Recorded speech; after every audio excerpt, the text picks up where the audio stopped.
Warga Kampung Babakan, Desa Pangauban, Kecamatan Pacet, Kabupaten Bandung, digegerkan dengan adanya kasus pembunuhan yang dilakukan oleh AS terhadap mantan istrinya INS. Kasus ini terungkap setelah pihak kepolisian dari Polresta Bandung menangkap AS bersama 3 orang rekannya pada akhir Juli lalu. Berdasarkan informasi dari pihak kepolisian, korban dibunuh di rumah pelaku AS dengan cara digorok. Sebelum kasus terungkap, korban INS sempat menghilang selama hampir 7 bulan tanpa diketahui keberadaannya.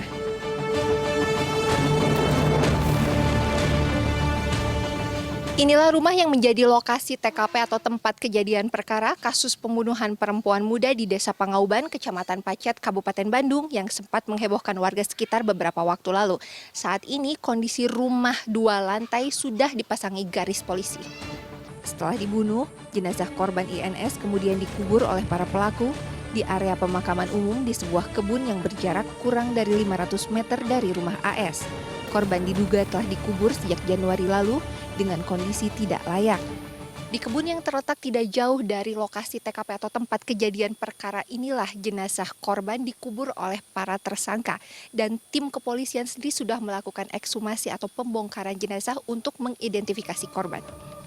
Menurut Ketua RW setempat Wandi, pelaku AS dan korban INS merupakan pasangan suami istri yang tinggal di Kampung Babakan.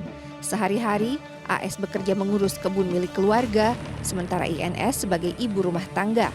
Namun keduanya berpisah pada tahun 2023, sehingga warga tidak menaruh curiga ketika jarang melihat INS. Kasus ini pun mengejutkan warga. Ya, abdi pribadi itunya, abdi pribadi. Asa percaya, namun itu masa mimpi lah. Kumanya ada abdi biasa sok ninggal di TV, ninggal di berita-berita di media. Terus aya kejadian di wilayah pribadi, di wilayah nyalira. Pukul lah, bujeng-bujeng warga gitunya abdi pribadi ge selaku pengurus merasa terkejut, total terkejut lah. Terungkapnya kasus pembunuhan ini berawal dari laporan paman INS Ilyas Tari kepada Polsek Pacet.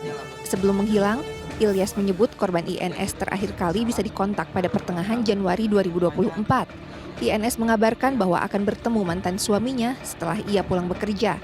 Namun saat pihak keluarga menanyakan keberadaan korban kepada pelaku justru mengatakan bahwa korban kabur dengan membawa uang dan telepon genggam pelaku. Tak lama kemudian, keluarga dikabari oleh teman korban bahwa korban bekerja di Bali dan harus mengikuti pelatihan yang membuatnya tidak bisa dikontak. Namun selang 6 bulan, korban tidak kunjung bisa dikontak sehingga keluarga kembali khawatir. Akhirnya beberapa waktu lalu, pihak keluarga mendapatkan informasi dari seorang saksi mengenai pembunuhan INS. Ngadangukeun anjeunna, cuman anjeunna meureun nya lamun teu ngabejakeun abi ka pihak keluargana, berarti anjeunna ngerasa bersalah karena udah tahu tapi tidak menyampaikan. Ibaratnya kan nya memang anjeunna mah pahlawan gitu cek abi mah karena terungkapna kasus ieu teh berkat anjeunna cek abi mah. Terus lami terang nih di Granada tapi kumaha sawana? Nya memang terangna mah nyalah aya sabulan Pas ngadangu teh sabulan. Pas laporan gitu sanes sabulan terjadi cuman nya anyar-anyar ieu muhun. Muhun. Kepikiran bagi nya gitu saur anjeunna ge bahkan cenah nya kabawa ngimpi gitu ku manehna teh, saur manehna teh. Jadi manehna teh nya dihantui we terus gitu. Keluarga menyebut selama 1,5 tahun mengarungi pernikahan, sering terjadi percekcokan antara AS dan INS sehingga keduanya memutuskan untuk berpisah.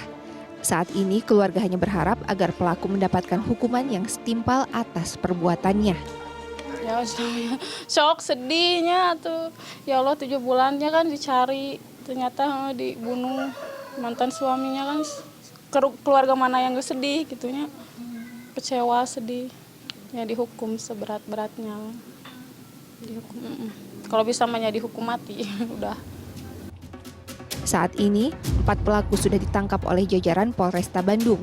Masing-masing AS sebagai pelaku utama yang membunuh korban, serta AG, AK, dan US yang bertugas membantu pembunuhan. Polisi juga mengamankan barang bukti berupa golok yang digunakan pelaku utama untuk menggorok korban, serta 2 buah cangkul yang digunakan untuk menggali dan mengubur jasad korban. Atas perbuatannya, para pelaku terancam hukuman seumur hidup karena melanggar pasal 340 KUH Pidana tentang pembunuhan berencana. Dan setelah tersangka bisa kita amankan, ternyata yang menyebabkan motif daripada perbuatan pembunuhan ini adalah bahwa tersangka mendengar rumor dari lingkungannya bahwa istri korban, ya, istri tersangka yaitu korban itu selingkuh. Ya, walaupun belum bisa dibuktikan oleh tersangka bahwa korban selingkuh, namun tersangka melakukan perbuatannya dengan dibantu oleh 3 temannya untuk melakukan pembunuhan, kemudian meminta 1 orang temannya lagi untuk membuat gali kuburan dan kemudian dikubur, kemudian tersangka melarikan diri ke Kabupaten Bogor hingga saat kami tangkap. Setelah semua terungkap, pihak keluarga akhirnya bisa memindahkan jenazah INS untuk diberikan tempat peristirahatan terakhir di pemakaman umum yang berada di kampung halamannya. Setelah jenazah diekshumasi di dekat tempat lokasi kejadian perkara, pada akhirnya keluarga korban membawa jenazah almarhumah untuk kembali ke kampung halamannya, yaitu di Kampung Ciburial, Desa Sukaramai, Kecamatan Pacet, untuk akhirnya dimakamkan dengan lebih layak agar almarhumah bisa beristirahat dengan tenang. Tim Liputan CNN Indonesia, Kabupaten Bandung, Jawa Barat.